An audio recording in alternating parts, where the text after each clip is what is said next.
kid, you get asked this one particular question a lot. It really gets kind of annoying. What do you want to be when you grow up? Now, adults are hoping for answers like, I want to be an astronaut, or I want to be a neurosurgeon. You adults and your imaginations. Kids, they're most likely to answer with pro skateboarder, surfer, or Minecraft player. I asked my little brother and he said, seriously, dude, I'm 10. I have no idea. Probably a pro skier. Let's go get some ice cream. See, us kids are going to answer with something we're stoked on, what we think is cool, what we have experience with, and that's typically the opposite of what adults want to hear. But if you ask a little kid, sometimes you'll get the best answer. Something so simple, so obvious, and really profound. When I grow up, I want to be happy. For me, when I grow up, I want to continue to be happy, like I am now. I'm stoked to be here at TEDx. I've been watching TED videos for as long as I can remember, but I never thought I'd make it on stage here so soon. I just became a teenager, and like most teenage boys, I spend most of my time wondering, how did my room get so messy all on its own? Did I take a shower today? And the most perplexing of all, how do I get girls to like me? Neuroscientists say that the teenage brain's pretty weird. Our prefrontal cortex is underdeveloped, but we actually have more neurons than adults, which is why we can be so creative and impulsive and moody and get bummed out. But what bums me out is to know that a lot of kids today are just wishing to be happy, to be healthy, to be safe, not bullied, and be loved for who they are. So it seems to me when adults say, what do you want to be when you grow up? They just assume that you'll automatically be happy and healthy. But maybe that's not the case. Go to school, go to college, get a job, get married, boom. Then you'll be happy, right? We don't seem to make learning how to be happy and healthy a priority in our schools. It's separate from schools. And for some kids, it doesn't exist at all. But what if we didn't make it separate? What if we based education on the study and practice of being happy and healthy? Because that's what it is, a practice, and a simple practice at that. Education is important, but why is being happy and healthy not considered education? I just don't get it. So I've been studying the science of being happy and healthy. It really comes down to practicing these 8 things: exercise, diet, nutrition, time in nature, contribution, service to others, relationships, recreation, relaxation and stress management, and religious or spiritual involvement. Yes, got that one. So these 8 things come from Dr. Roger Walsh. He calls them therapeutic lifestyle changes, or TLCs for short. He's a scientist that studies how to be happy and healthy. In researching this talk, I got a chance to ask him a few questions like, do you think that our schools today are making these 8 TLCs a priority? His response was no surprise. It was essentially no. But he did say that many people do try to get this kind of education outside of the traditional arena, through reading and practices such as meditation or yoga. But what I thought was his best response was that much of education is oriented, for better or worse, towards making a living rather than making a life. In 2006, Sir Ken Robinson gave the most popular TED Talk of all time, Schools Kill Creativity. His message is that creativity is as important as literacy, and we should treat it with the same status. A lot of parents watch those videos.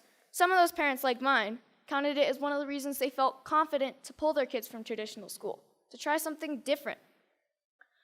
I realize I'm part of this small but growing revolution of kids who are going about their education differently. And you know what? It freaks a lot of people out. Even though I was only 9 when my parents pulled me out of the school system, I can still remember my mom being in tears when some of her friends told her she was crazy and it was a stupid idea. Looking back, I'm thankful she didn't cave to peer pressure, and I think she is too. So out of the 200 million people that have watched Sir Ken Robinson's talk, why aren't there more kids like me out there? Shane McConkey is my hero. I loved him because he was the world's best skier. But then one day I realized what I really loved about Shane. He was a hacker. Not a computer hacker. He hacked skiing. His creativity and inventions made skiing what it is today, and why I love to ski. A lot of people think of hackers as geeky computer nerds who live in their parents' basement and spread computer viruses. But I don't see it that way. Hackers are innovators. Hackers are people who challenge and change the systems to make them work differently, to make them work better. It's just how they think. It's a mindset. I'm growing up in a world that needs more people with the hacker mindset, and not just for technology. Everything is up for being hacked, even skiing, even education. So whether it's Steve Jobs, Mark Zuckerberg, or Shane McConkey, having the hacker mindset can change the world. Healthy, happy, creativity, and the hacker mindset are all a large part of my education. I call it Hackschooling. I don't use any one particular curriculum, and I'm not dedicated to any one particular approach. I hack my education. I take advantage of opportunities in my community and through a network of my friends and family. I take advantage of opportunities to experience what I'm learning, and I'm not afraid to look for shortcuts or hacks to get a better, faster result. It's like a remix or a mashup of learning. It's flexible, opportunistic, and it never loses sight of making happy, healthy, and creativity a priority. And here's the cool part, because it's a mindset, not a system. Hackschooling can be used by anyone, even traditional schools. So what does my school look like? Well, it looks like Starbucks a lot of the time. But like most kids, I study a lot of math, science, history, and writing. I didn't used to like to write because my teachers made me write about butterflies and rainbows, and I wanted to write about skiing. It was a relief when my good friend's mom started the Squaw Valley Kids Institute, where I got to write through my experiences and my interests, while connecting with great speakers from around the nation, and that sparked my love of writing. I realized that once you're motivated to learn something, you can get a lot done in a short amount of time, and on your own. Starbucks is pretty great for that.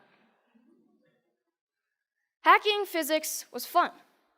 We learned all about Newton and Galileo, and we experienced some basic physics concepts like kinetic energy through experimenting and making mistakes. My favorite was the giant Newton's cradle that we made out of bowling balls, I think. No, bocce balls. We experimented with a lot of other things like bowling balls and even giant jawbreakers. Project Discovery's ropes course is awesome and slightly stressful. When you're 60 feet off the ground, you have to learn how to handle your fears, communicate clearly, and most importantly, trust each other. Community organizations play a big part in my education. At High Fives Foundation's Basics program, being aware and safe in critical situations, we spent a day with the Squaw Valley Ski Patrol to learn more about mountain safety. Then the next day, we switched to science of snow, weather, and avalanches. But most importantly, we learned that making bad decisions puts you and your friends at risk. Young Chautauqua brings history to life. You study a famous character in history until you can stand on stage and perform as that character and answer any question about their lifetime. In this photo, you see Al Capone and Bob Marley getting grilled with questions at the historical Piper's Opera House in Virginia City, the same stage where Harry Houdini got his start. Time in nature is really important to me. It's calm, quiet, and I get to just log out of reality. I spend 1 day a week outside all day. At my Foxwalker classes, our goal is to be able to survive in the wilderness with just a knife. We learn to listen to nature. We learn to sense our surroundings. And I've gained a spiritual connection to nature that I never knew existed. But the best part is that we get to make spears, bows and arrows, fires with just a bow drill, and survival shelters for the snowy nights when we camp out. Hanging out at the Moment Factory, where they hand make skis and design clothes, has really inspired me to one day have my own business. The guys at the factory have showed me why I need to be good at math, be creative, and get good at sewing. So I got an internship at Big Truck Brand to get better at design and sewing. Between fetching lunch, scrubbing toilets, and breaking their vacuum cleaner, I'm getting to contribute to clothing design, customizing hats, and selling them. The people who work there are happy, healthy, creative, and stoked to be doing what they're doing. This is by far my favorite class. So this is where I'm really happy. Powder days. And it's a good metaphor for my life, my education, my hack schooling. If everyone skied this mountain, like most people think of education, everyone would be skiing the same line, probably the safest, and most of the powder would go untouched. I look at this and see 1,000 possibilities. Dropping the cornice, shredding the spine, looking for a tranny from cliff to cliff. Skiing to me is freedom, and so is my education. It's about being creative, doing things differently. It's about community and helping each other. It's about being happy and healthy among my very best friends. So I'm starting to think I know what I might want to do when I grow up. But if you ask me, what do I want to be when I grow up? I'll always know that I want to be happy. Thank you.